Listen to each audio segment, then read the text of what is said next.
ডেনমার্কের scientist hence Christian Oersted সর্বপ্রথম 1820 সালে আমাদেরকে জানান যে electric current create magnetic field, অর্থাৎ তড়িৎবাহী তার চৌম্বক ক্ষেত্র সৃষ্টি করে। তো এই জিনিসটা উনি একটা অবজারভেশন বা পরীক্ষণের মাধ্যমে বুঝতে পেরেছিলেন। সেটা হচ্ছে একটা তারের মধ্যে দিয়ে কারেন্ট যাচ্ছে, সেটার কাছে উনি করলেন কি একটা ম্যাগনেটিক কম্পাস বা চৌম্বক শলাকা নিয়ে আসলেন। তা তিনি খেয়াল করলেন যে যখন তার মধ্যে দিয়ে কোনো কারেন্ট যাচ্ছে না, শলাকা চুম্বকটা জাস্ট স্থির, কিন্তু যখনই তার মধ্যে দিয়ে কারেন্ট ফ্লো করা হলো, শলাকাটা যে কোনো একদিকে সরে যায় বা বিক্ষিপ্ত হয়।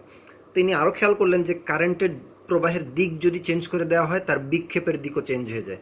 এই থেকে উনি আমাদেরকে একদম ধারণা দেন যে তড়িৎবাহী তার এর আশেপাশে নিশ্চয়ই চৌম্বক ক্ষেত্র সৃষ্টি করে, অর্থাৎ চৌম্বক বলের উদ্ভব হয়। তাছাড়া এই একটা ম্যাগনেটিক ম্যাটেরিয়াল বা চৌম্বক শলাকা কখনোই ডিফ্লেক্ট হওয়ার কথা না। আরও খেয়াল করে দেখেন যে একটা তড়িৎবাহী তারের কাছে, মানে কারেন্ট যাচ্ছে এরকম একটা তারের কাছে একটা ইলেকট্রিক চার্জকে যদি স্থির রেখে দেওয়া হয়, দেখা যাচ্ছে সেই চার্জটা কোনো ফোর্স ফিল করে না, বা এই এই তারের মধ্যে দিয়ে প্রবাহের কারণে যে চৌম্বক ক্ষেত্র সৃষ্টি হচ্ছে, আমরা এই চৌম্বক শলাকার এক্সপেরিমেন্ট থেকে বুঝতে পারি সেই ধরনের সেই চৌম্বক ক্ষেত্রই চার্জের উপর কোনো এফেক্ট ফেলতেছে না। কিন্তু যখনই চার্জটাকে গতিশীল করা হচ্ছে, তখনই দেখা যাচ্ছে চার্জটার উপর বল কাজ করতেছে, চার্জটা তার গতিপথ থেকে যে কোনো একটা দিকে সরে যাচ্ছে। তো যেই বলের কারণে এই গতিপথ থেকে বিচ্যুত হয়, এটাই মূলত চৌম্বক বল। এই এই চৌম্বক ক্ষেত্রের সৃষ্টি হয়েছে এই বলের কারণে। এই জন্য আমরা বলি যে চৌম্বক বলের উদ্ভব হয় একাধিক চার্জের আপেক্ষিক গতি থেকে। চার্জের মধ্যে আপেক্ষিক গতি না থাকলে চৌম্বক ক্ষেত্র সৃষ্টি হওয়ার কোনো কারণ নেই। এবং আমরা এটাও বলতে পারি যে তড়িৎবাহী তার একটা দণ্ড চুম্বকের ন্যায় আচরণ করে।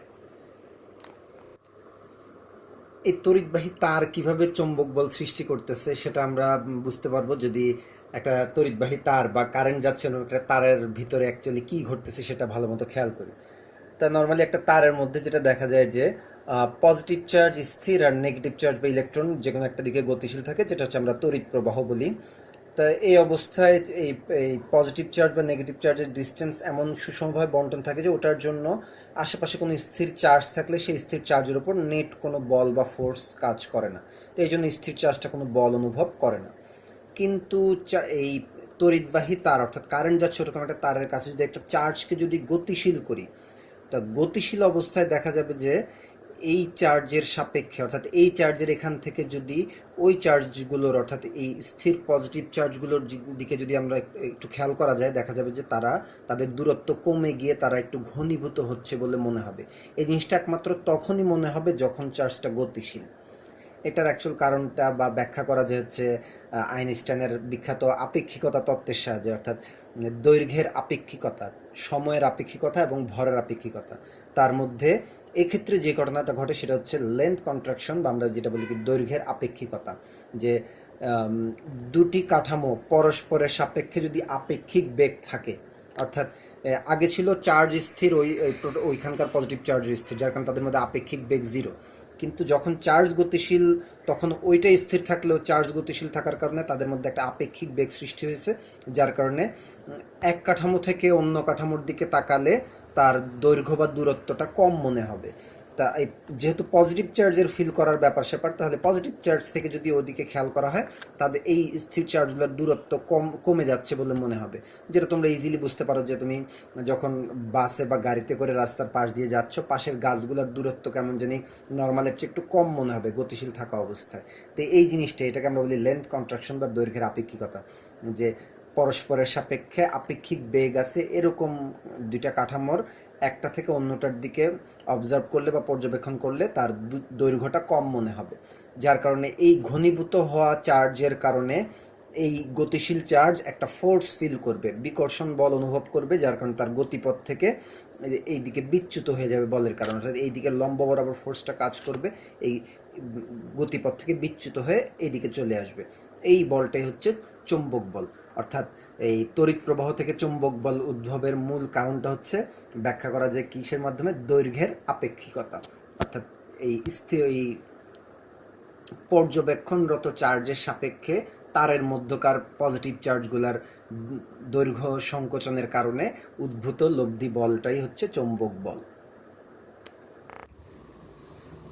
যেসব এলাকায় চুম্বক বল কাজ করে সে এলাকাকে আমরা চুম্বক ক্ষেত্র নামে ডাকি। যেমন মহাকর্ষ বলের ক্ষেত্রে মহাকর্ষীয় ক্ষেত্র, তড়িৎ বলের ক্ষেত্রে তড়িৎ ক্ষেত্র, একইভাবে চুম্বক বলের ক্ষেত্রে চুম্বক ক্ষেত্র। যার কারণে চৌম্বক ক্ষেত্র বা চৌম্বক ক্ষেত্রের প্রাবল্য বা চৌম্বক ফ্লাক্স ঘনত্ব নামক রাশি চৌম্বক ক্ষেত্রের জন্য হিসেব করা হয়। এটাকে ক্যাপিটাল বি দ্বারা প্রকাশ করা হয়, যার এসআই একক হচ্ছে আমরা টেসলা এককে হিসাব করি। এছাড়াও newton per ampere per metre কিংবা ওয়েবার পার মিটার স্কোয়ার এককেও মাঝে মাঝে প্রকাশ করা হয়, যাদের মানগতভাবে তারা আসলে একই। 1 newton per ampere per metre equal 1 tesla equal 1 weber per metre square.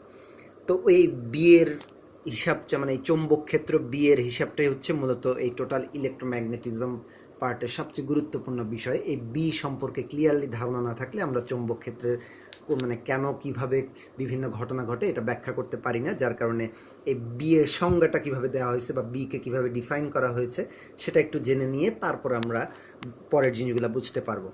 তো এটার সংজ্ঞা দেওয়া যায় দুইভাবে। আমরা জানি যে যে কোনো প্রাবল্যেরই আমরা সংজ্ঞা দিতে পারি দুভাবে। যেমন মহাকর্ষ বলের ক্ষেত্রে ভর স্থাপন করে কি পরিমাণ বল কাজ করে, যে একক ভর স্থাপন করলে মহাকর্ষীয় ক্ষেত্রে সেটি যে বল অনুভব করে সেটা মহাকর্ষীয় প্রাবল্য।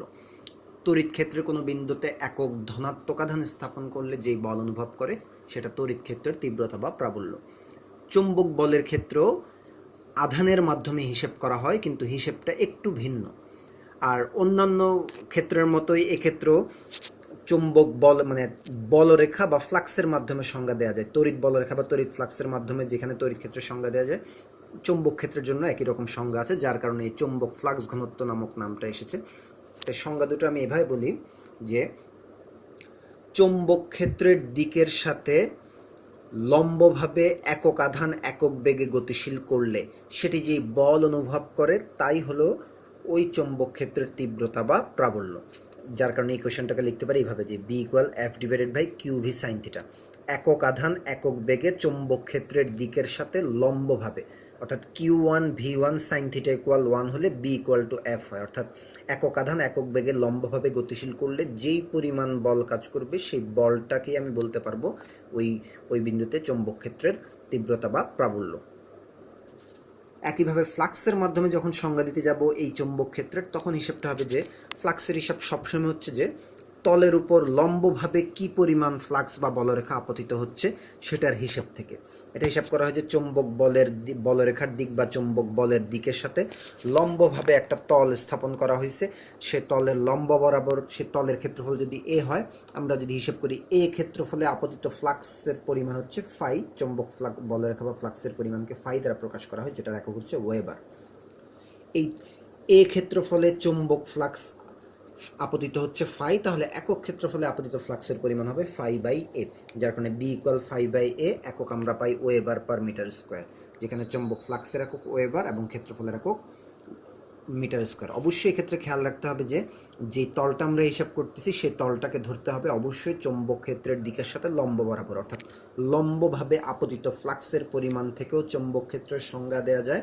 তখন একক আমরা হিসাব করি ওয়েবার পার মিটার স্কোয়ার, অথবা একক আধান একক বেগে চৌম্বক ক্ষেত্রের দিকের সাথে লম্বভাবে গতিশীল করেও যেই বল পাই সেই বল থেকে সেই বলের হিসাব থেকেও আমরা চৌম্বক ক্ষেত্রের প্রাবল্য বা তীব্রতা হিসাব করতে পারি।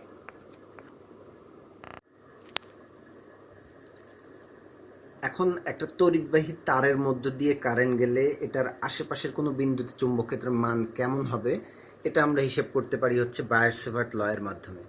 তো বায়ার-সেভার্ট ল হচ্ছে সম্পূর্ণ তড়িৎবাহী তারের জন্য প্রযোজ্য না। এটা তড়িৎবাহী তারের একটা ক্ষুদ্র অংশ নিলে সেই ক্ষুদ্র তড়িৎ উপাদানের জন্য কোনো বিন্দুতে চৌম্বক ক্ষেত্রের মান ক্ষুদ্র চৌম্বক ক্ষেত্র ডিবি হিসেব করে। তো এই ডিবিটা কী কী বিষয়ের উপর নির্ভর করে সেটা আমরা বুঝতে পারবো কয়েকটা টার্ম হিসাব করলে, যেটা হচ্ছে এই ক্ষুদ্র তড়িৎ উপাদান অর্থাৎ তারের একটা ক্ষুদ্র অংশ, এবং এই ক্ষেত্রে প্রবাহের দিকটাকে ওই ক্ষুদ্র উপাদানের একটা ভেক্টর রাশি হিসেবে দিক ধরলে ওটাকে আমরা দৈর্ঘ্য ভেক্টর বা তড়িৎ উপাদান বলি। প্রবাহের দিক হচ্ছে এই দিক এবং এই ডিএল এর দিক হচ্ছে প্রবাহের দিক, প্রবাহের মান হচ্ছে আই। ওই ডিএল দৈর্ঘ্য বা তড়িৎ উপাদানের মধ্যবিন্দু থেকে ওই যে বিন্দুতে চৌম্বক ক্ষেত্র বের করব সেই বিন্দুর দূরত্ব হচ্ছে আর, এবং আর এবং প্রবাহের দিকের মধ্যবর্তী কোণ থিটা। এই কয়েকটা টার্মের উপর নির্ভর করে হচ্ছে ওই বিন্দুতে চৌম্বক ক্ষেত্র, এবং সম্পর্কটাকে একটা সমীকরণ আকারে লিখলে পাওয়া যায় এরকম, DB equal mu naught by 4 pi I DL sine theta by R square.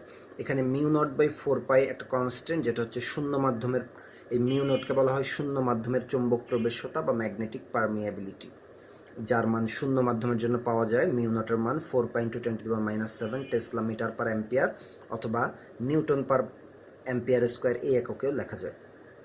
আর এই চৌম্বক ক্ষেত্র তো অবশ্যই একটা ভেক্টর রাশি, এবং এই ভেক্টর রাশির দিক পাওয়া যাবে যদি আমরা চৌম্বক ক্ষেত্রকে ভেক্টর ফর্মে লিখি ইকুয়েশনটাকে, অর্থাৎ DB vector equal mu naught by 4 pi I DL vector cross R vector divide by R cube, অর্থাৎ ডিএল ভেক্টর এর দৈর্ঘ্য উপাদান এবং আর ভেক্টর, এই দুইটা ভেক্টরের ক্রস গুণন বা ভেক্টর গুণনের দিকই হবে ওই বি এর চৌম্বক ক্ষেত্রের দিক।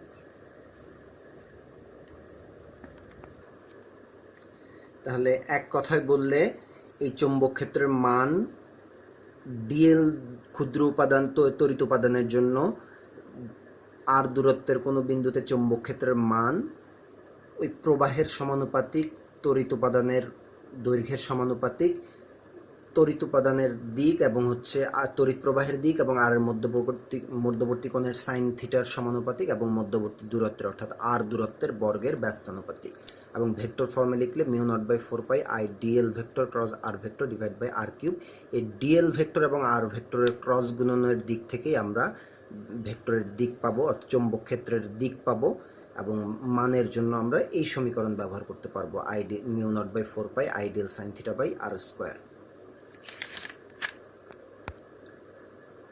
এর সাথে দিকের জন্য আমরা এই ডিএল ক্রস আর ভেক্টরের দিকটাই হচ্ছে বি এর দিক, যেটাকে আমরা বিভিন্ন নিয়মে হিসাব করি। তার ভিতরে উল্লেখযোগ্য দুইটি নিয়ম হচ্ছে, একটা হচ্ছে ডান হাতি স্ক্রু নিয়ম বা আমরা স্ক্রু রুল, আর একটা হচ্ছে রাইট হ্যান্ড থাম রুল, অর্থাৎ ডান হাতের বুড়ো আঙ্গুলের ব্যবহার করে। তো ফার্স্টে ডান হাতি স্ক্রু নিয়মের, একটা ডান হাতি স্ক্রুর ক্ষেত্রে দেখা যাচ্ছে আমরা এই যে একটা তারের মধ্যে দিয়ে কারেন্ট আই যাচ্ছে, ওই ক্ষুদ্র তড়িৎ উপাদান ডিএল, ওই ডিএল ভেক্টরের দিকও তাহলে প্রবাহের দিক, আর ওই ডিএল এর মধ্যবিন্দু থেকে যেই বিন্দুতে চৌম্বক ক্ষেত্র আমরা পি বের করব, সেই পি বিন্দুতে যে দৈর্ঘ্য ভেক্টর, যে দূরত্ব যে ভেক্টরের মাধ্যমে দেখাচ্ছে সেটা হচ্ছে আর ভেক্টর, ডিএল ক্রস আর।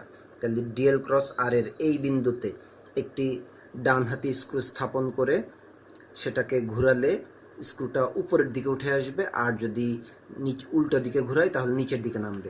এক্ষেত্রে হচ্ছে ডিএল ক্রস আর, তাহলে ডিএল থেকে আর এর দিকে ঘোরাতে হবে।